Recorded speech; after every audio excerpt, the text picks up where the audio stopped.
Yo, what's up guys? It's your boy Coach Myers and I'm bringing you another episode of Gut Check Wisdom. Now, for this week, something I want to talk about is what I've been getting a lot of questions about lately, and they all pertain to how you run your groups through the program workouts. All right, so I'm going to I know I've talked about this a little bit before, but I'm going to try to maybe break it down into a little bit better detail for you. All right, so first off, whenever you have large groups, if you're working with your team right now in the off season, you want to designate them into subgroups. So let's say, just to make the math easy, that you have 12 kids right now. You're gonna break that down into 3 groups of 4. So you have 4 guys here, 4 guys there, 4 guys there. You have 3 little subgroups within your big training group. Within each one of those training groups, you're gonna kind of designate a leader, probably the most experienced one, and they'll be number 1, then you label the rest of the guys, 1, 2, 3, and 4. And that is gonna be the order that they're gonna rotate through, through the exercises. Now, the way I have the workouts for the most part set up, you always have your general warm-up. It's gonna take about 10 minutes. We have our main focus lift, which you can devote about a half hour to. And that it's a focus lift and plus whatever prehab and stuff we have. Then you have anywhere from 3 to 4 accessory stations. You can devote roughly 6 minutes each to. And then the finisher, which may take around 6 minutes as well.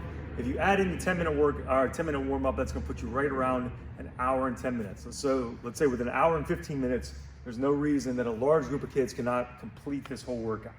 All right, so starting out with the deadlift, we have a half hour to get through that, including the warm-ups.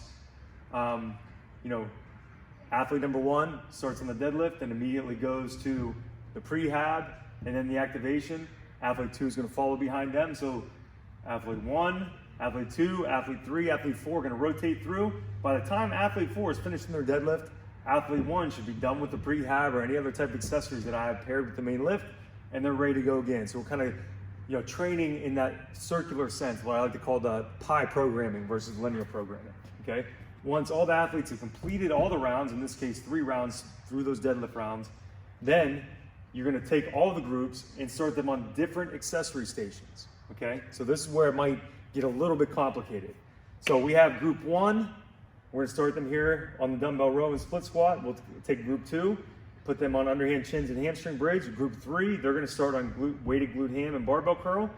And then within that group, or within that accessory station, they have 6 minutes for all 4 athletes to complete that, hopefully 3 times.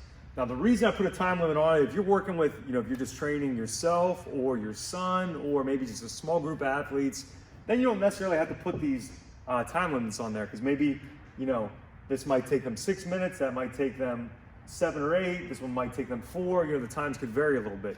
The reason I do this with the 6 minutes is so that when you're dealing with large groups, it doesn't descend into total chaos, and then after that 6 minutes, you can give them a 1-minute break, and then you move group 1 down to accessory station number 2. Now, hopefully within that 6 minutes, they complete 3 sets there and 3 sets there. They need minimal rest on these accessory stations. We're going heavy. It's not like up here where they're gonna need, 4 to 5 minutes in between their heavy sets of pulls or heavy bench or whatever we're doing that day. They should need pretty minimum rest down here, even though they're going heavy. I always set it up with usually opposing muscle groups, so that way, even though we're going a heavy row into a heavy split squat, we rest briefly and then we go back to the dumbbell row, because our upper back has, and our lats have recovered, even though we're working the split squat for the lower body, all right? So hopefully that kind of clarifies things for you guys a little bit. The key is just trying to get them to be, try to be really diligent and kind of working through this.